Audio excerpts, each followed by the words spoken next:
The Rock and Roll Hall of Fame induction ceremony officially wrapping up, and it's bringing some of music's biggest stars to Ohio. This event is a big deal. It's massive, actually. I mean, just look at the size of these pumpkins. I can't start the show without coffee. I always have it right here close, so I'm good and ready to go. Right. I am getting into the Halloween spirit today. Sure are. But we've got a spooky forecast. Right? If you had $12,000 to spend in Target, what would you buy? I personally could think of a lot of things. Kristen Ann Sweeney is live now from Rocket Mortgage Fieldhouse to give us a look at what's just been an action-packed weekend. Kristen, good morning. Good morning, and thanks so much for joining us here on Your Morning on Spectrum News 1. I'm Brionna Rivers. This Women's History Month, we're celebrating women in Ohio that have paved the way for the next generation. Here's some entertainment news making headlines today. Rachel Ray ending her talk show after 17 years. An Ohio bakery got a special shout out on national television, all during a dispute over the best donuts. Brandon Johnson, known as the Real Hood Santa, lets his dogs pull him through neighborhoods on a skateboard. So where do you turn to if you want to get away without the crowds, avoiding the college scene, and not breaking the bank?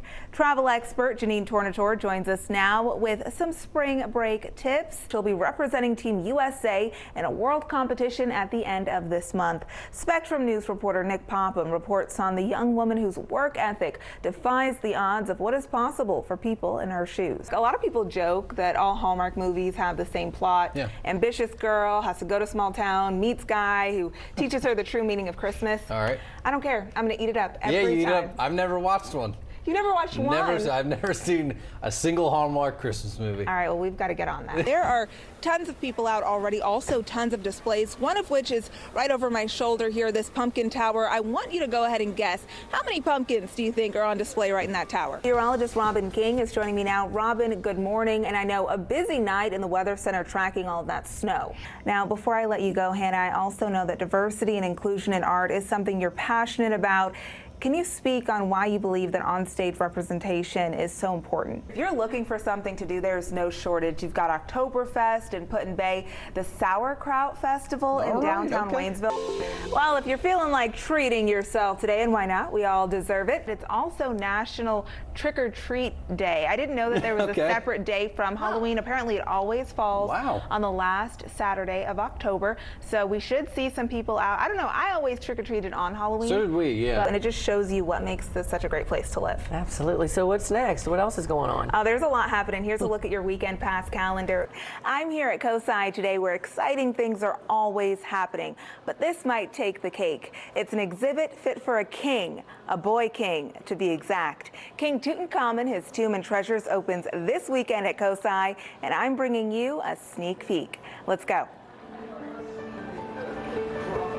It's 100 years since Dr. Howard Carter peered his eyes in the Valley of the Kings and discovered the most remarkable treasure we have known since humanity, and that's the King Tut tomb. A century after the discovery of a lifetime, feast your eyes on the treasures of the young pharaoh. This is the only place where you can see this incredible exhibition.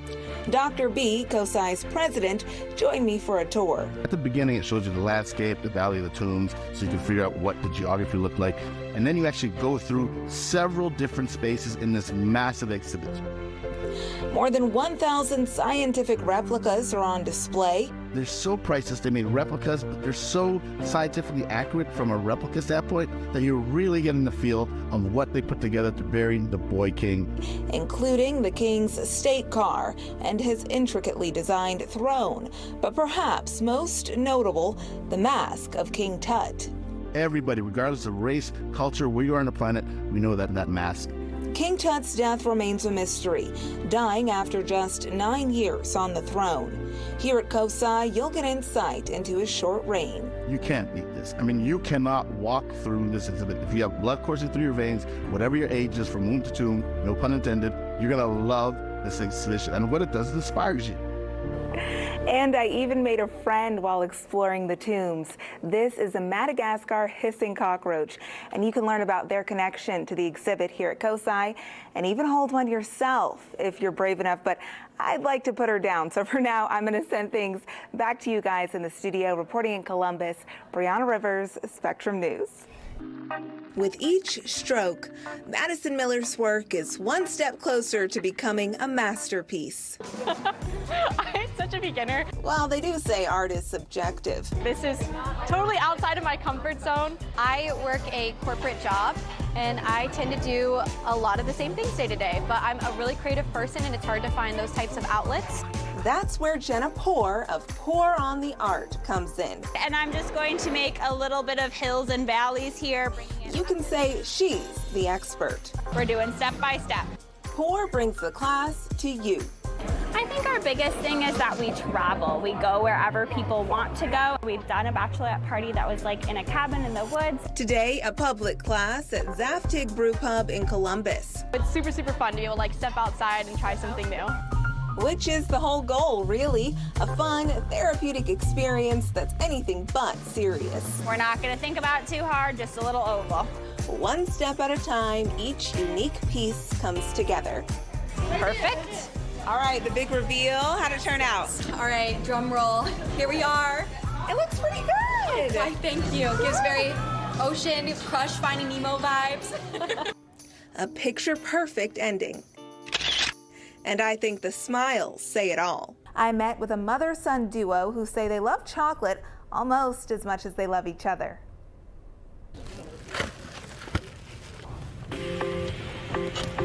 When it comes to candy, this peanut butter and chocolate confection is an Ohio staple. Buckeyes are our #1 seller here at Anthony Thomas. Nick Trifolis knows a lot about Buckeyes and candy, for that matter.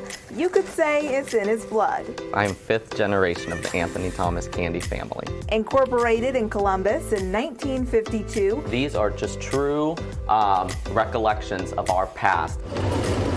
Some of the company's recipes date back more than 100 years. Being Greek immigrants, going into the chocolate industry was actually very common. And back when we started, there was actually a sugar ration, and that helped us propel into the business. Nick joined the business right out of college. And I can remember packing boxes as a little kid, and it was just a great fit for me, and it's something I enjoy doing, and I'm super close with my family, which was a nice way to be able to spend more time with them. Speaking of family, meet Nick's mom, appropriately named Candy. I am 4th generation and the vice president of the Anthony Thomas Candy Company. Officially, she's worked here for 30 years, but ask her and it's much longer. I actually started working when I was around 10 years old. I worked at the Ohio State Fair selling fudge. We have a fudge booth even to this day. This factory is more than 150,000 square feet, and for the first time in nearly 2 years, visitors are welcome inside for a look behind the scenes. We make different things every day. Everything is just made with the best care. I feel like I am one of the few people that has truly got to work with my grandfather, my father, a couple uncles, and now best of all, my son, and hopefully more family members in the future. All right, if you're craving chocolate now, you're welcome. Inspired by 10th century Norman architecture. Welcome to the Chateau La Roche. It's a representation of history not commonly found today. Have you ever been here? For nearly 2 decades, Sir Fred Russell has helped oversee the property.